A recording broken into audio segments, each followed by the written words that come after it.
How to share photos directly from Lightroom. First of all, open the app and select the photo you want to share. Once your edits are complete, tap the share button located in the top right corner of the screen.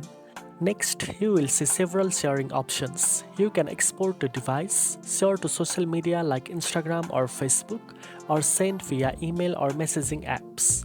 Before sharing, you can adjust export settings such as file type, resolution, and image quality to ensure your photo looks its best.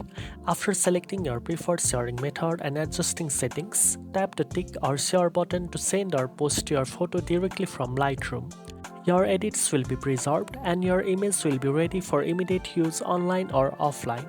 Now you know how to share photos directly from Lightroom. If you found this video helpful, don't forget to like, share and subscribe for more editing and photo enhancement tips. Thanks for watching and I'll see you in the next one.